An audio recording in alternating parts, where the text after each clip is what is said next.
안녕하세요. 무엇이든 물어보약 이지양 약사입니다. 한 주간 잘 지내셨어요? 자, 오늘도 환자들 단톡방에서 정말 많이 받은 질문들에 대해서 해답을 드리는 시간 약사 톡톡입니다. 자, 오늘의 주제는요, 두통이에요. 정말 살면서 머리 한번 안 아파 보신 분 없으실 거예요. 두통. 그러나 어쩌다 한 번씩 생기는 두통은 저희가 뭐 그럴만하다 하고 벗어나지만 시시때때로 이 올라오는 두통은 거의 공포에 가깝습니다. 그리고 약국은 두통약 시장이 엄청 커요. 그래서 문 열어서부터 문 닫을 때까지 두통 때문에 환자들이 굉장히 많이 오거든요. 그래서 제가 이 두통에 대해서 공부한 거 여러분과 함께 나눠볼 텐데요. 끝까지 시청해 주세요. 자, 두통은 크게 뭐 긴장성 두통, 혈관성 두통, 신경성 두통 이렇게 나눌 수 있을까요? 근데 대부분의 사람들이 이렇게 두통약으로 진정이 되는 두통 있잖아요. 뭐 타이땡땡, 뭐 개보땡, 뭐 이런 상품명 다 아시는 그냥 그런 간단한 두통약으로 진정이 되는 두통은 대부분 긴장성 두통입니다. 그러니까 긴장, 신경 쓴다는 거죠. 그렇다면 왜 긴장하면, 왜 신경만 쓰면 머리가 아플까요? 도대체 왜 그럴까요? 수시로 머리가 아프신 분들, 두통약으로 진정이 되시는 그런 긴장성 두통으로 고생하시는 분들은 도대체 내 어디가 이렇게 긴장이 되어서 두통까지 연결이 되는지 잘 살펴보셔서 풀어주셔야 될 텐데, 여기서 긴장한다는 것은요, 근육이 긴장한다고 생각하시면 됩니다. 근육의 긴장으로 두통이 오는 거죠. 왜 그럴까요? 왜 그러냐면요, 우리 몸에서 가장 혈액을 많이 쓰는 곳이 뇌이기 때문이에요. 뇌는 사느냐 죽느냐를 결정하는 곳이잖아요. 그래서 뇌에는 항상 혈액이 많이 가야 되는데요. 건강한 사람은요, 하루에 400에서 500ml 정도의 혈액이 뇌로 간다고 합니다. 어마어마하죠? 400에서 500ml라면. 그런데 만약에 우리가 지나치게 긴장을 해서 이 경동맥 있죠? 이 우리가 만든 혈액이 뇌로 올라갈 때 그 통로가 있잖아요. 그걸 동맥, 그 경동맥이라고 하죠. 심장에서 온몸으로 보내는 혈관을 동맥이라고 하잖아요. 대표적인 게 뇌로 가는 경동맥이 있고, 또 관상동맥도 들어보셨죠? 심장 자체도 혈액을 공급받아야 되니까 관상동맥도 있을 것이고, 또 이 하초로 가는 복부동맥, 복부대동맥도 있을 것이고, 어쨌든 혈액이 가려면 길이 있어야 되고요. 그 길이 쫙쫙 뻗어줘야 혈액이 가겠죠.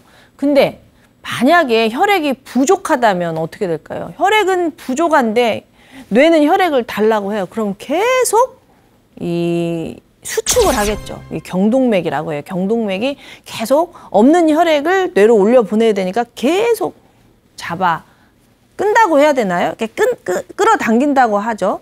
근육이 수축이 되는 거죠. 이 수축이 되면 일단은 혈액이 가겠지만 이게 계속 반복이 되면 경동맥이 좁아지겠죠. 그렇잖아요. 한 번이야 이렇게 가겠지만 계속 잡아당기면, 그래서 이 목비근, 경동맥이 지나가는 이 길에 있는 근육들이 굉장히 수축이 되면 경동맥이 쪼그라들어가지고 뇌로 혈액이 못 가는 거예요. 뇌로 혈액이 못 가면 뇌는 혈액이 없으면 배고파 이 소리가 바로 두통인 거죠. 그뿐만이 아니라 맨날 이러고 있는 사람들 있잖아요. 뭐라고 하죠? 이거 보고 이 거북목. 이렇게 되면 승모근 있죠. 이 승모근이 이렇게 말리고 거북목이 되면서 역시 또 못 올라가겠죠. 그래서 신경만 쓰면 머리가 아프다 이런 사람들, 그런데 그럴 때 진통제를 먹으면 듣는다 이런 사람들은 근육을 풀어줘야 돼요. 이렇게 승모근, 갈비뼈 있죠. 승모근을 쫙 펴고 거북목을 펴고, 그리고 이 목비근을 풀고, 이런, 그러니까 스트레칭을 계속 해주는 거죠. 컴퓨터 작업을 하다가도 강량약 하듯이 하다가 쉬는 시간 줘서 스트레칭 해서 좁아진 어깨를 풀어주고 등 근육을 살리고 커브된 목을 펴고 그리고 이렇게 마사지를 해서 뇌로 혈액이 잘 갈 수 있도록 항상 이완을 해주셔야 됩니다. 요 작업을 해주셔야 진통제를 줄일 수 있고요. 그리고 내가 쓰는 혈액이 많은가, 내가 만드는 혈액이 많은가 잘 살펴보셔야 돼요. 혈액이 없는데 계속 뇌에서 쓰기만 하면 혈액은 부족하겠죠. 그래서 아무리 뭐 근육을 풀어줘도 계속 두통은 오는 거예요. 그러니까 균형이 맞아야겠죠. 내 혈액과 체액도 충분해야 되고 내 자세, 이 자세도 발라야 되는 거죠. 그래서 근육도 풀어주고 혈액도 채워주면 두통에서 정말 많이 벗어나세요. 그러지 않고 뭐 두통이 우리 엄마도 머리가 아픈데 나도 머리가 아프다. 두통은 유전이다 이러면서 진통제만 드시고 계시면 절대 안 돼요. 왜? 두통약을 약이잖아요. 약은 반드시 얻는 게 있으면 잃는 게 있잖아요. 이 두통약이 두 종류가 있는데요. 해열진통제하고 소염진통제가 있단 말이에요. 해열진통제는 간독성이 있고 소염진통제는 신독성이 있어요. 근데 뭐 한두 번 먹어서 독성이 있냐 이런 거 아니잖아요. 뭐 우리가 커피 한 잔 마신다고 나쁜 게 아니고 술 한 잔 먹으면 나쁜 게 아니라 커피를 하루에 몇 잔씩 계속 몇십 년 동안 먹는 거 나쁜 거고 술을 매일 먹는 거 나쁜 거이듯이 두통에 계속 시달리면서 그 두통의 원인을 해결하지 않고 계속 그 진통제에 의존을 한다면 결국엔 독성이 나타나게 돼 있단 말이에요. 그래서 내 두통의 원인이 혈액이 부족하고 체액이 부족한 건지 근육이 틀어져서 근육에 지나친 수축으로 인해서 그런 건지 잘 살펴보셔서 해결을 하셔야 건강하게 삶의 질이 높아질 것 같습니다. 네. 자, 두 번째, 편두통에 대한 질문이 들어왔어요. 편두통은 유전인가요? 라는 질문이에요. 근데요, 안타깝게도 편두통은 약간 유전이 있기는 있습니다. 그게 실제로 밝혀졌거든요. 이 시상 하부에서 이 편두통을 일으키는 염증 물질이 과활성화 될 때 이 편두통이 생기는데요. 이 편두통이 일어나는 원인도 사실은 아까 말씀드린 근육 긴장성 두통하고 비슷해요. 근육 긴장성 두통은요, 일반 진통제로 들어요. 근데 편두통은요, 일반 진통제를 듣지 않는 게 특징이에요. 왜? 편두통은 근육이 수축해서 일어나는 두통이 아니고요. 혈관의 수축 때문에 일어나는 두통이기 때문이에요. 그래서 이 혈관이 수축을 하고 혈관이 지나치게 확장을 하고 막 이래서 생기는 두통이기 때문에 일반 진통제가 듣지를 않아요. 근데 사실 긴장을 한다는 건 근육도 긴장하고 뭐 혈관도 긴장하고 다 긴장할 수가 있는데 일반인들은 웬만하면 근육 긴장에서 끝나는데 이 편두통에 유전자가 있으신 분들은 혈관 긴장까지 일어나는 거죠. 자, 이 원리를 설명을 해드릴게요. 원래 이제 근육이 긴장을 한다 이러면 뭐 에피네프린, 노르에피네프린 이런 물질들, 교감신경 흥분성 물질들이 많이 나와요.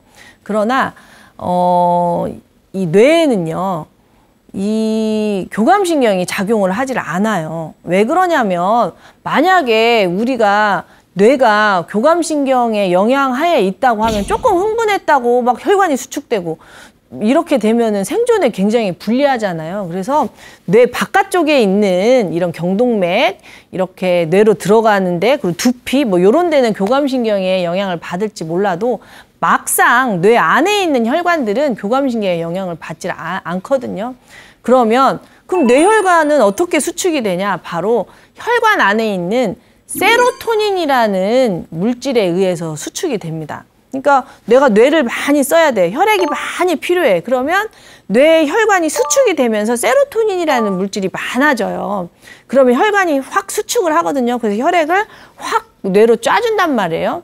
자, 수축을 하는 고무줄을 잡아당겼으면 그 다음에 놔야 되잖아요. 계속 잡아당기고 있으면 안 되잖아요. 혈관도 마찬가지예요. 혈관도 수축과 이완이 반복이 되죠. 근육도 마찬가지고 근육도 수축과 이완이 반복이 되면서 우리가 순환계 이렇게 흐른단 말이에요. 근데 혈관에 세로토닌이 지나치게 많아지면 왜 세로토닌이 많아지겠어요? 혈액이 없으니까 많아진다고요. 혈액이 많으면 혈액이 물이잖아요. 물은 흐르잖아요. 가둬놓지 않으면 물은 흐르게 돼 있어요. 몸속에 혈액이 많으면 혈관이 그렇게 지나치게 수축할 일이 별로 없어요. 그런데 혈액이 고갈돼 있단 말이에요. 신경을 많이 쓰거나 과로를 한다거나 혈액이 없는 상태에서 뇌에 고민이 많고 생각할 게 많고 공부할 게 많고 이러면 뇌로 혈액은 가야 되는데 혈액이 없어. 그러면 혈관이 수축을 할 수밖에 없어요. 수축을 해서 일단 생명활동을 한 다음에 이제 이완을 해야 될 거 아니에요. 딱 놨는데 너무 지나치게 잡아당기면 잡아당긴 만큼 이완이 되겠죠. 그럼 혈관이 딱 풀어지면서 이완이 되면서 자, 이완이 된다. 부풀어 오른다. 이렇게 상상을 하시면 돼요. 지나치게 부풀어 오르는 거죠. 만약에 혈관에 탄력성이 있다면 잡아당겼다가 풀어졌다 할 때 뭐 큰 변동이 없겠지만 혈관에 탄력성이 없다면 잡아당겼다가 이렇게 놨을 때 팍 퍼지겠죠. 팍 퍼진다, 이완한다, 부풀어 오른다 이렇게 상상을 하시면 되고요. 그렇게 되면 옆에 있는 신경을 누르는 거예요. 그러면서 이 두통이 시작이 되는데 근육이야 풀어주면 그만이고 근육이 여기가 아픈데 저기까지 물론 방사통, 연관통이 있기는 하지만 막 그러진 않지만 혈관은 파동에 의해서 왜 우리가 맥을 여기서도 잡지만 여기서도 잡고 여기서도 잡고 이렇듯이 혈관은 파동에 의해서 계속 이렇게 밀린단 말이에요. 그러니까 이 편두통은 혈관의 수축과 이완이 제대로 안 되는 두통이라 이 파동이 쉬 멈추질 않아요. 그래서 이 혈관성 두통, 이 편두통에 한번 노출이 되면 아주 오래 가요. 아주 오래 가는 사람은 한 달도 가요. 그리고 이 편두통이 온몸으로 퍼져나가면서 토하고 먹지도 못하고 막 이렇게 되는 거예요. 그래서 편두통의 고통은요. 당해보지 않은 사람은 모른다고 하더라고요. 사실 저는 근육 긴장성 두통은 느껴봤는데 편두통은 느껴보진 않았는데 환자 상담하면서 정말 고통받는 사람들을 많이 봤거든요. 그래서 결국에는 근육 긴장성 두통도 그렇고 편두통도 그렇고 지나치게 긴장을 하지 않고 또 지나치게 혈액 소모를 많이 하지 않는 게 핵심이에요. 그러니까 두통에 시달리는 사람들 보면 굉장히 불안하고 스트레스 많이 받고 과로하시는 분들이 두통에 많이 시달리시죠. 그래서 이 편두통에 시달리시는 분들이 또 많이 의존하는 게 커피더라고요. 왜? 커피를 드시게 되면 커피가 이 혈관 수축작용이 있잖아요. 뇌혈관을 수축시켜서 뇌로 혈액이 쫙 가기 때문에 일시적으로 머리가 맑아지는 느낌을 받아서 커피를 드셔서 이 뇌를 맑게 하시는 분들이 많은데 그러면 그럴수록 반동현상으로 커피를 안 드시면 혈액순환이 안 돼가지고 더 통증에 시달리게 되거든요. 그러니까 편두통 있으신 분들은 커피, 카페인의 그 섭취에 대해서 되게 조심을 하셔야 될 것 같아요. 그러니까 내 스스로 혈관이 수축과 이완이 돼야 되는데 어떤 카페인의 힘으로 혈액순환이 된다면 혈관의 수축과 이완 능력은 점점 떨어지겠죠. 그래서 일반 이런 긴장성 두통으로 듣지 않는 편두통 환자분들에게 처방이 나오거든요. 그러니까 약국약으로는 안 되는 거죠. 그래서 병원에 가서 처방을 받는데 어떤 약이 처방이 되냐면 항불안제나 그 교감신경을 안정시키는 약들이 처방이 돼요. 그러니까 지나치게 긴장을 하면 지나치게 불안하면 스트레스를 받잖아요. 생각이 많아지죠. 그러니까 이 현대인들이 이렇게 스트레스를 받고 긴장을 하게 되는 이유는 이제 불안 때문이잖아요. 불안을 해소하지 않으면 생각을 멈출 수가 없죠. 생각이라는 게 결국 뇌의 신경 전달 물질의 작용인데 왜 생각이 많아지냐? 불안해서죠. 자, 불안하면 어떻게든 살아남기 위해서 뇌는 끊임없이 생각을 퍼올려요. 그러니까 이 불안을 해소하지 않고 편두통을 낫기는 힘든 것 같아요. 이 불안을 먼저 해소를 해야 생각이 사라질 거고 생각이 사라져야 사실 생각이 완전히 없는 사람은 없죠. 뭐 죽어야 생각이 끝나지. 그러나 생각의 힘을 키우고 생각을 단순화해야 이 질병에서 자유롭지, 이 거품 같은 생각, 쓸데없는 생각, 예를 들어 걱정 같은 거죠. 이런 게 많다면 걱정을 하느라 혈액 소모가 엄청 많아지고, 이 혈액 소모가 많아지면서 혈관이 수축되면서 편두통이 오기 때문에 자신의 불안을 잠재우고 생각을 바라보면서 생각을 정리하는 힘, 이게 있어야만이 편두통에서는 벗어나기가 쉬울 겁니다. 그리고 혈관의 수축과 이완을 도와주고 혈액을 채워주는 이런 영양소들, 그리고 세로토닌의 합성을 도와주는 단백질, 비타민, 햇볕, 뭐 이런 것들을 다방면으로 보충을 하신다면 편두통에서 진짜 많이 벗어나거든요. 실제로 제가 도와드리는 환자들이 많죠. 그래서 어떤 균형이 깨졌는가를 살펴보는 게 굉장히 중요한데요. 이 편두통은 특히나 남성들보다 여성들이 훨씬 많아요. 왜 그러냐면 이 여성들이 생리를 하기 때문이죠. 자, 생리를 할 때 혈액이 몸 밖으로 빠져나가잖아요. 그럼 뇌로 갈 게 없잖아요. 근데 여성들이 생리를 1년에 한 번 합니까? 매달 한단 말이에요. 매달 혈액이 몸 밖으로 빠져나가기 때문에 항상 혈액이 많아야 돼요. 근데 요즘 여성들이 혈액이 많을 상황이 못 돼요. 왜? 고민도 많고 다이어트도 해야 되고 운동도 해야 되고, 그러니까 잘 먹지는 못하고 생각은 많이 하고 이러다 보니까 혈액이 항상 부족해요. 그랬을 때 혈액이 부족하니까 당연히 편두통이 올 수 있는 확률이 높아지죠. 무엇보다도요, 이 여성들이 배란일 때 편두통에 엄청 시달리는데요. 이 생리전 증후군과 편두통이 동시에 오는 사람들도 엄청 많단 말이에요. 배란일이라는 게 뭐냐, 난자를 만들어내는 거예요. 생명의 씨앗을 만들어내는 건데, 생명의 씨앗을 만들어내는 거에 혈액이 엄청 많이 소모돼요. 생리 자체도 혈액이 소모되지만 난자를 만드는 것도 에너지가 엄청 소모되죠. 에너지는 혈액이 있어야 되고, 배란일 때 또 굉장히 편두통으로 시달려서 좀 나아질만 하면 생리 때 또 편두통이 오는 거예요. 그러니까 한 달에 2번을, 근데 일반 두통하고 또 다르죠. 오래 간단 말이에요. 삶의 질이 너무 떨어지는 거예요. 먹지도 못하고 자지도 못하고 엄청 힘든 거죠. 그래서 병원 약을 먹을 수밖에 없고 막 이런 현상이 벌어지기 때문에 근본적으로 자신의 불안을 해소하고 생각하는 힘을 키우고 몸에 체액을 채우는 그런 게 굉장히 필요합니다.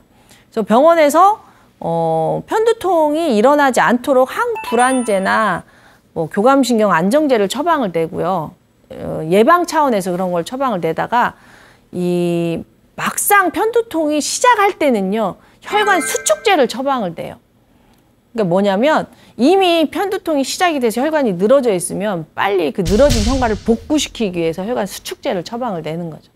그래서 이 편두통, 혈관성 두통하고 아까 말한 근육 긴장성 두통은 전혀 기전이 달라요. 기전이 다르지만 그 근본은 같아요. 근육이 긴장을 하느냐, 혈관이 긴장하느냐에 따라서 나타나는 양상이 다르지만 근본은 같아요. 혈액이 부족하고 체액이 부족하고, 그리고 불안하고 생각이 많고 과로하고, 나타나는 양상만 남자냐 여자냐 뭐 자세 뭐 이런 거에 따라 달라지는 게 근본은 같으니까, 이 방송을 보시는 분들은 나는 도대체 어떤 형태의 두통인가 한번 생각해 보시는 것도 좋을 것 같습니다. 또 혈압하고 두통이 상관이 있냐는 질문도 많은데요. 사실 고혈압은 증상이 없잖아요. 그래서 혈압하고 상관없이 두통은 많이 오고요. 아까 말한 그 근육 긴장이라든가 뭐 혈관 긴장 때문에 두통이 많이 오고요. 오히려 제가 보니까요, 고혈압보다는요, 저혈압이신 분들이 두통이 더 많더라고요. 혈액 요구량이 많은데 혈압이 낮아서 뇌로 혈액이 못 가니까 이 두통에 많이 호소를 하죠. 사실 저도 저혈압이거든요. 심장이 약하게 태어나서 저혈압인데, 그래서 제가 등산을 시작을 했죠. 심장의 근육을 튼튼하게 하기 위해서, 심근을 늘리기 위해서 등산을 시작하고 저혈압이 많이 개선이 됐는데, 혈압 수치가 그렇게 올라가진 않았는데 심장에 힘이 생기면서 저도 두통이 많이 사라졌어요. 옛날에 제가 지금보다 10년 전이면은 더 젊었을 때잖아요. 그때 오히려 두통이 많았는데 그때는 어떤 두통이 있었냐면 제가 뭐 생방송을 한다던가 뭐 강의를 한다던가 이러면 혈압이 낮으니까 강의 끝나고 나서 너무너무 뇌가 무거운 거예요. 막 머리가 무겁고 이 혈액 공급이 잘 안 되니까. 근데 제가 이 운동을 통해서 몸의 근육을 많이 만들면서 혈액량도 많아지고 심장에서 뇌로 혈액을 잘 쏘아주면서 이제는 뭐 생방송을 하든 강의를 하든 두통 때문에 힘든 일은 없답니다. 그래서 그 후로는 뭐 두통약을 거의 먹어본 적이 없거든요. 그러니까 이 방송을 보시는 분들도 이 두통을 어떤 자신의 신호인지를 잘 알아차리셔서 근본적으로 저처럼 해결을 하시면 좋을 것 같습니다. 두통이 너무 자주 생겨서 뇌 사진을 찍어봤는데요. 아무 이상이 없어요. 왜 그런가요? 이런 질문이 들어왔어요. 왜 그러냐면요. 사실요. 뇌는 통증을 느끼는 세포가 아니에요. 뇌는 통증을 느끼는 세포가 아니라 통증을 느끼게 하는 세포죠. 신경세포들을 주관하는 게 뇌기 때문에요. 뇌를 브로콜리처럼 상상을 하시면 돼요. 뇌에 대뇌 피질이 있어요. 뇌 바깥을 싸는 피질이 있고 그 다음에 뇌 안에 또 이렇게 브로콜리 줄기처럼 뇌관이 있고 이 브로콜리 송이 같은 뇌가 있잖아요. 요 뇌가 통증을 만약 느끼게 된다면 우리 몸이 어떻게 활동을 하겠어요. 그래서 사실 뇌 자체는 통증을 느끼지 못하기 때문에 많은 사람들이 이 질문을 왜 하냐면 두통이 너무너무 심해서 혹시 내 뇌에 혹이 있지 않나? 뇌에 무슨 뭐 병이 생긴 거 아니야? 하고 사진 정말 많이 찍어 보시는데 그 전문가들도 말씀을 하세요. 뇌에 이상이 생기는 두통은 전체 두통의 한 1, 2%밖에 안 된대요.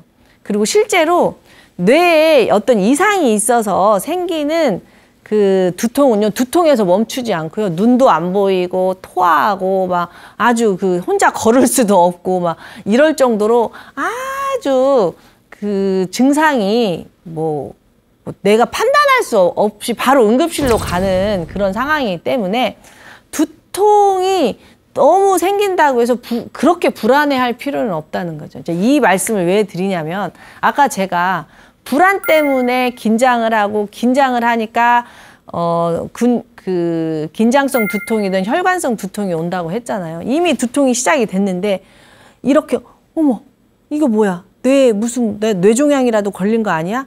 라고 이렇게 생각을 하는 순간 불안이 가속화되면서 두통이 더 심해진다는 거예요. 그래서 이렇게 두통이 딱 찾아왔을 때 막 불안해하고 무서워하고 막 날 새면 병원 가서 MRI 찍어봐야겠다 이러기보다는 내 몸에서 신호를 보내는구나 하면서 내가 너무 과로했나? 내가 너무 긴장했나? 내가 너무 나를 잘 안 먹였나? 잘 안 재웠나? 내 몸이 지금 어떤 신호를 보내는가? 요거에 집중하시는 게 훨씬 중요하다는 거예요. 불안에서 벗어나서 불안하구나. 그래 불안한데 불안하면 두통이 더 증폭이 되니까 일단 진정을 하자 하고 자기 자신을 엄마가 아이를 돌보듯이 자기 자신을 좀 그래 불안하지 그러나 괜찮아 하고 이렇게 좀 안정을 시켜주고 그리고 이 두통에서 벗어나기 위해서 어떻게 해야 되는지 차분하게 생각을 하는 게 훨씬 유리하지 이렇게 하지 말라는 그런 의미에서 이 말씀을 들어봤는데 정말로 아주 심한 두통 사진을 찍어 보셔야겠죠. 근데 그 불안에서 좀 벗어나시라고 이 말씀을 드려봅니다. 또 이런 질문도 있어요. 두통이 너무 심해서 일상생활이 불가능해서 직장도 그만뒀습니다. 자, 그래서 병원에 가서 진찰을 해봤는데요. 군발성 두통이라고 진단을 받았어요. 군발성 두통 혹시 여러분 들어보셨나요? 자, 군발성 두통이라는 거는 군발, 그러니까 어느 시기에 호발한다는 뜻이에요. 뭐 여름만 되면 한참 아프다가 또 멀쩡하다가 뭐 이런 식으로 이게 어떤 그 혈관성 두통이나 근육 긴장성 두통은 이렇게 뭐 특정한 시기에 나타나는 두통이 아니라 일상생활 속에서 주기적으로 나타나는 게 특징이 있다면 이 군발성 두통은 그냥 이렇게 살다가 갑자기 오는 두통이거든요. 특히 남성한테 많아요. 근데 이 군발성 두통은요, 이 긴장성 두통과 편두통도 무척 고통스럽지만 두통 자체가 엄청 고통스럽잖아요. 근데 이거에 100배 심하다고 상상을 해야 되나? 뭐 어떤 게 더 심하냐 비교할 수는 없겠죠. 다른 사람의 암보다 내 손톱 밑에 가시가 더 중요하다 이런 속담도 있듯이 뭐 어떤 두통이 더 크냐 적냐 할 수는 없겠지만 이 군발성 두통은요, 신경세포를 건드리는 두통이라서요. 그러니까 신경세포가 제가 전선이라고 표현을 했잖아요. 전선. 이렇게 전선이 합선이 된다고 상상을 해보세요. 그 통증이 어마어마하겠죠. 이 군발성 두통이 보통 새벽에 많이 일어나거든요. 왜냐하면 신경세포가 우리 잘 때 많이 활동을 할 거 아니에요. 자율신경, 특히 자율신경, 우리를 기초체온을 유지하고 혈액을 흐르게 하고 잠을 재우고 이런 걸 다 자율신경이 하잖아요. 이 자율신경의 활동이 잘 때 일어나겠죠. 우리 이제 지금은 운동신경이 더 많이 활동을 하고 있잖아요. 우리가 자의적으로 움직이는. 그래서 새벽에 이 두통이 많이 오는데 이 두통이 신경세포를 건드리기 때문에 특히 안면신경, 뇌신경 요런 데를 건드리기 때문에 갑자기 눈물이 막 쏟아지면서 콧물이 쏟아지면서 입이 안 움직이면서 눈을 뜰 수가 없으면서 아무것도 할 수가 없는 어마어마한 공포와 같은 두통이 찾아오신다고 하더라고요. 근데 이 두통의 특징은 남성이 많아요. 남성이. 아까 편두통은 여성이 많다고 그랬잖아요. 근육 긴장성 두통은 남성, 여성 상관없이 이제 모든 사람들에게 다 나타나는 두통이죠. 이 편두통은 혈액과 관련이 있기 때문에 여성에게 많이 나타나고 이 편두통은 가임기 여성이 훨씬 많이 나타나겠죠. 오히려 생리가 끝나고 완경이 되고 나서 편두통에서 해방됐다 이러신 분들도 많이 만나거든요. 그러니까 그런데 이 두통은 신경세포를 건드리는 두통이라서 상상을 초월합니다. 그래서 이 군발성 두통의 해법도 근데 똑같아요, 사실은. 뭐 근육을 건드느냐, 혈관을 건드느냐, 신경세포를 건드느냐 그 차이만 있지 결국에는 통증은 염증이잖아요.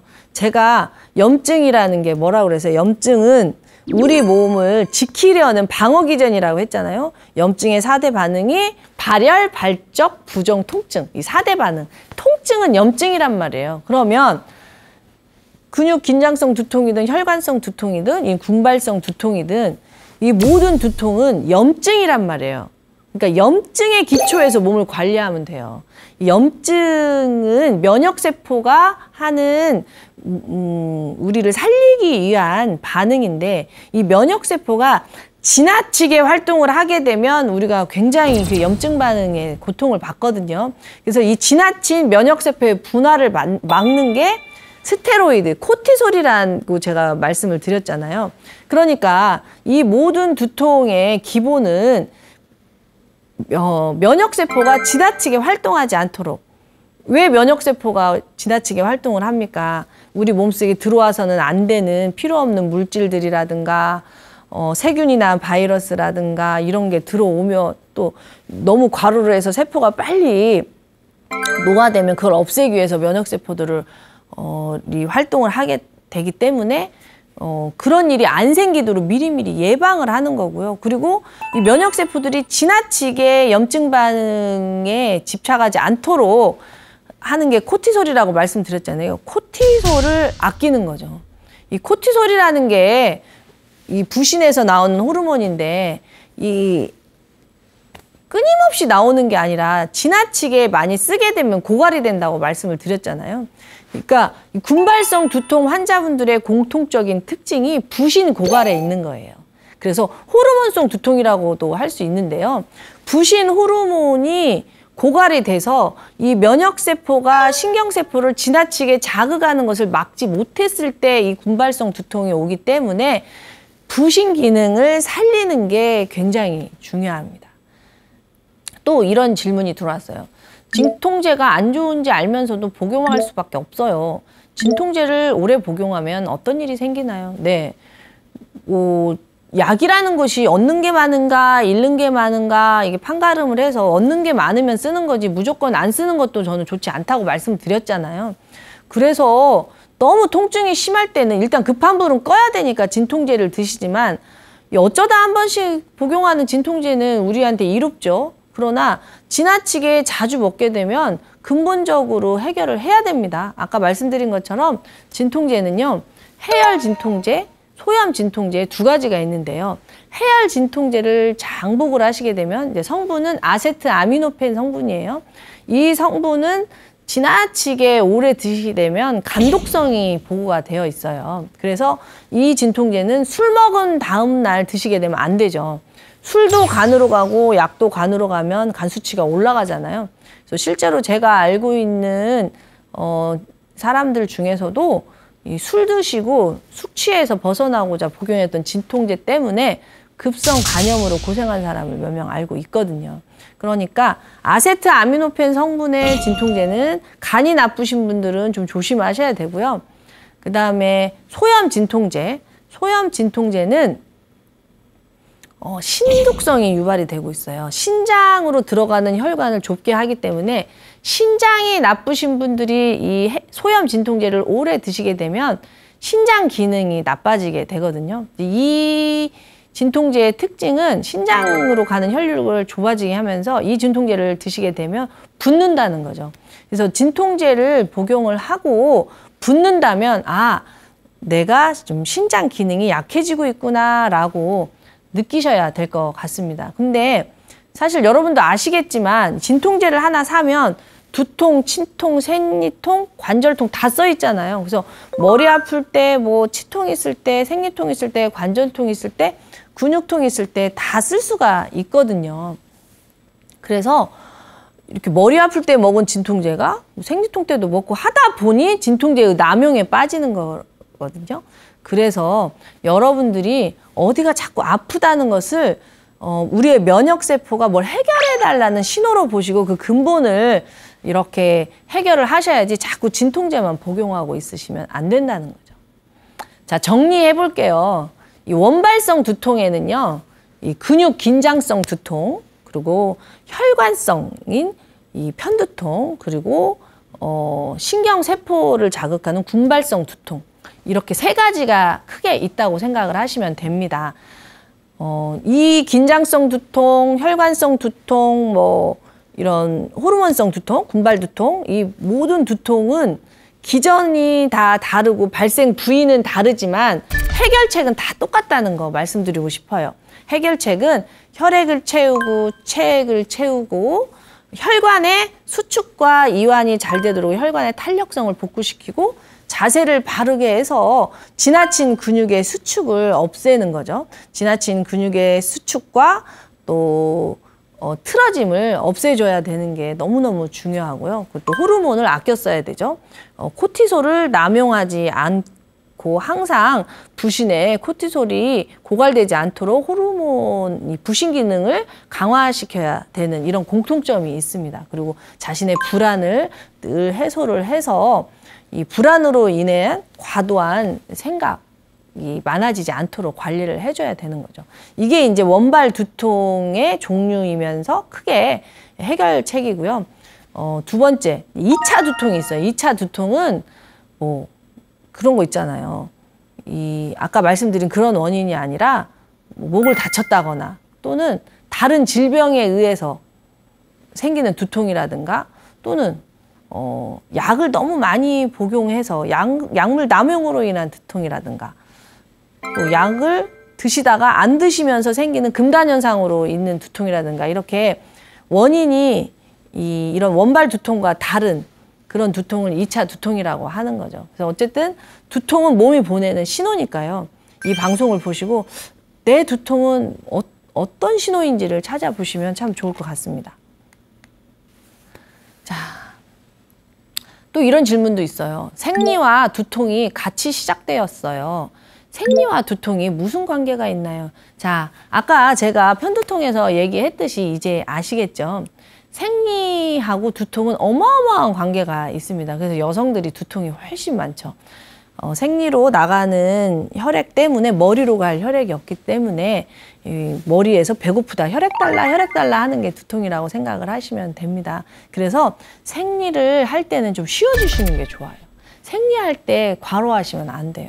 근데 많은 여성들이 생리를 너무 매달 치르는 그 의식이다 보니 너무 좀 함부로 하시는 것 같아요. 이 생리 호르몬하고 두통하고 매우 밀접한데요. 그 이유가 호르몬이죠. 아까 말한 혈액 관계도 있지만 예를 들어서 생리할 때 에스트로겐하고 프로게스테론이라는 호르몬의 균형으로 월경, 이 생리가 돌아간다고 제가 누차 말씀을 드렸잖아요. 근데 스트레스를 많이 받아서 프로게스테론이라는 호르몬이 줄어들게 되잖아요. 그러면 에스트로겐이라는 호르몬도 많아지면서요. 세로토닌이라는 호르몬은 줄어들게 돼 있어요.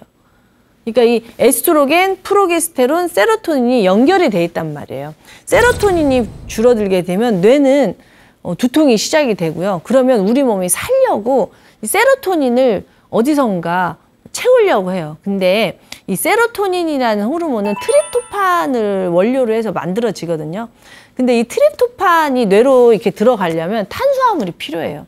그래서 배란일이 된다거나 생리 때가 되면 여성들이 엄청나게 그 식욕 조절이 안 돼요.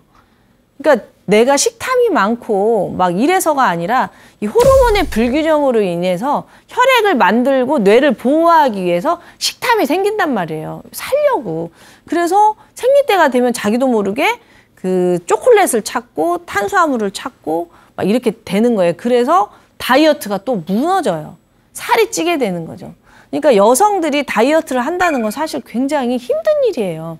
여성들은 한 달에 한 번씩 배란을 하고 생리를 하고 이게 다 호르몬의 영향인데 이 호르몬의 불균형이 오게 되면은 살려고 뇌에서 자꾸 먹으라는 명령을 하고 그러고 나면은 또 살이 찌고 나면 또 다이어트를 해야 된다고 스트레스를 받고 스트레스를 받으면 또 생리 호르몬이 불균형해지고 이래서 사실 이 요즘 같은 이 세상에 여성들에게 지나치게 이렇게 막 스키니한 몸매 이런 걸 강요하는 게 저는 좀 불편하거든요. 여성들의 건강을 해치는 것 같아요. 그래서 여성들이 건강을 위해서는 정말 이 몸매, 이렇게 콜라병 몸매에 집중하지 마시고 건강한 다이어트를 하셔야 될 것 같아요. 혈액을 채우고 근육을 만들고 호르몬의 균형을 이렇게 맞추는 건강한 이 생존이 중요한 그런 다이어트를 하셔야 되지 콜라병 몸매에 집중하다 보면은 오히려 질병화되고 몸매는 좋은데 아프신 분들이 너무 많은 거예요. 그래서 이 방송을 통해서 제가 전달해 주고 싶은 거는 보이는 게 다가 아니고 진짜 중요한 건 나를 사랑하고 내 몸과 마음의 균형을 맞추는 거라는 그런 메시지를 계속 드리고 싶습니다. 자, 또 갱년기가 되면서 두통이 엄청 심해졌어요 라는 분들 되게 많거든요. 자, 갱년기하고 두통은 또 무슨 상관일까요? 누차 반복되는 이야기인데요. 갱년기가 뭐예요? 갱년기가 다른 영상에서도 말씀드렸지만 완전히 혈액이 고갈되는 시기예요. 출산과 생리와 살림과 직장생활과 막 이런 것들로 가열차게 혈액 소모를 많이 하면서 50년 이상을 살다가 이 가임기 때는 우리 몸이 언제든지 아이를 임신할 수 있도록 이 뼈에서 피를 콸콸콸콸 만들어내지만 완경이 딱 돼버리면 더 이상 아이를 낳을 일이 없으니까 뼈에서 혈액을 쫄쫄쫄쫄 만들어낸단 말이에요. 그러니까 갱년기 전과 갱년기 후에 혈액 상황이 완전히 달라져요. 갱년기 전에는 돈이 많고 갱년기 후에는 돈이 없다. 요렇게 쉽게 생각을 해도 될 거예요. 그래서 갱년기 전에는 혈액이 많으니까 생리로 나가지만 나가는 만큼 또 만들어지잖아요. 그러니까 일상생활이 가능하죠. 그래서 갱년기 전에는 활동을 좀 많이 해도 혈액 고갈이 그렇게 많지는 않은데요. 갱년기가 딱 되면은 만드는 혈액에 비해서 쓰는 혈액은 변하지 않았잖아요. 우리가 50 전과 50 후 딱 나눠가지고 바로 은퇴를 하거나 바로 활동량을 줄일 수가 없잖아요. 여전히 아이들은 커가고 있고 내가 할 일은 해야 되고. 그러니까 활동은 똑같은데 들어오는 혈액이 부족해지니까 이 갭이 엄청 커지는 거예요. 혈액이 부족하면 열이 나고, 열이 또 위로 솟구치면서 땀이 나고, 이러면서 혈액이 부족해지면서 잠을 잘 수가 없는 거죠. 왜 잠을 못 자요? 뇌세포가 하는 여러 가지 일들이 있죠. 공부도 하고 생각 정리도 하고 하지만 뇌세포가 하는 일 중에 가장 큰 일이 우리를 재우고 깨우는 일 아니겠어요? 그 뇌세포가 일을 하려면 혈액이 있어야 돼요. 그러니까 잠을 자려면 뇌에 혈액이 충분해야 돼요. 혈액이 충분해야 잠을 자는데 갱년기에 혈액을 다 소모해 버리니까 혈액이 없어질 거 아니에요. 그러면 잠이 올까요? 안 올까요? 잠을 못 자죠. 잠을 못 자면 또 혈액이 안 만들어지고 이게 악순환이 되는 거죠. 그래서 갱년기가 되면 불면, 두통, 상열감 이런 게 엄청 심해지는 거예요. 혈액이 없으니까 뇌는 또 계속 갱년기에 신경을 많이 쓰고 하니까 두통이 계속 심해지는 거죠. 이해되시죠? 이런 식으로 우리 몸은 다 연결이 돼 있어요. 혈관과 제가 이제 뭐 긴장성 두통, 혈관성 두통 이렇게 신경세포성 두통 이렇게 다 설명은 드렸지만 이게 이제 해부학적으로 그렇게 나눌 수 있다는 거지. 사실 이렇게 직관적으로 보면은요, 우리 몸은 크게 4가지 조직이거든요. 상피 조직, 결합 조직, 근육 조직, 신경 조직. 이 4가지가 현미경으로 봐야 알지 사실은 다 아주 근접하게 붙어 있어요. 그러니까 근육이 아프면 혈관이 아프고, 혈관이 아프면 신경세포가 아프고, 이렇게 다 같이 아플 수 있단 말이에요. 그러니까 결국에는 긴장성 두통이 혈관성 두통으로 될 수도 있고, 혈관성 두통이 군발성 두통으로 될 수도 있고, 이게 서로 다 넘나든단 말이에요. 그러니까 이 두통의 기전들을 잘 아시고 근본을 해결하시는 게 가장 중요하다는 거죠. 두통에서 벗어나려면요, 첫 번째 정말 아무리 강조해도 지나치지 않는 게 체액과 혈액을 채우는 겁니다. 체액과 혈액이 충분해야 돼요. 누차 말씀드리지만 우리 몸은 70%가 체액이에요. 체액. 물이란 말이에요. 물이 없으면 두통에서 벗어날 수가 없어요. 체액과 혈액을 채우고요. 체액과 혈액을 어떻게 채우는가는 다른 영상이 있으니까 꼭 찾아보시고요. 두 번째로 에너지의 균형을 찾아야 됩니다. 누차 말씀드리지만 내가 먹은 음식을 가지고 내 몸이 혈액을 만들고 혈액을 나눠 쓰는 거예요. 활동 에너지, 재생 에너지, 면역 에너지 3군데에서 나눠 쓰는데 우리가 너무 활동 에너지로 다 써버리면 면역 에너지나 재생 에너지는 부족해지겠죠. 그럼 그 부족해졌다고 보내는 신호가 바로 두통이니까 반드시 에너지를 잘 나눠 쓰셔야 될 것 같고요. 또 무척 중요한 게 자율신경의 안정이죠. 아까 말씀드린 대로 이 불안, 나의 두려움과 불안에서 벗어나셔야, 이 불안한 사람들은 끊임없이 살아남기 위해서 생각을 하게 되기 때문에 혈액 소모량이 많아지고, 이 혈액 소모량이 많아지면 두통으로 이어지기 때문에 이 내 마음을 잘 다스리는 거, 내 마음을 안아주고 풀어주고, 누차 제가 너무너무 강조하죠. 생각은 바라보고 마음은 풀어주고 몸을 보살펴라. 이게 바로 제 30년 상담의 핵심입니다. 무엇보다도 나쁜 음식을 안 먹어야 되겠죠. 매운 음식, 술, 커피, 담배, 탄산음료 이런 거 누차, 튀긴 음식, 제가 누차 말씀드리죠. 이런 음식을 먹게 되면 우리 몸이 혈액을 고갈시키고 혈관이 막히고 체액이 부족해지면서 당연히 두통에 시달리게 되겠죠. 그리고 염증이 많아지잖아요. 또 무엇보다도 중요한 게 충분한 휴식과 수면이겠죠. 두통은요, 쉬어달라는 신호예요. 절 보살펴 주세요, 절 쉬게 해주세요 라는 신호니까요. 열심히 달리지만 마시고 저를 좀, 우리 스스로를 좀 잘 보살피면 좋겠습니다. 자, 두통에 도움이 좀 되셨을까요? 두통은 몸이 보내는 신호입니다. 어떤 신호? 사랑해달라는 신호니까요. 몸과 마음을 잘 보살펴서 두통에서 벗어나셔서 행복해지셨으면 좋겠습니다. 감사합니다.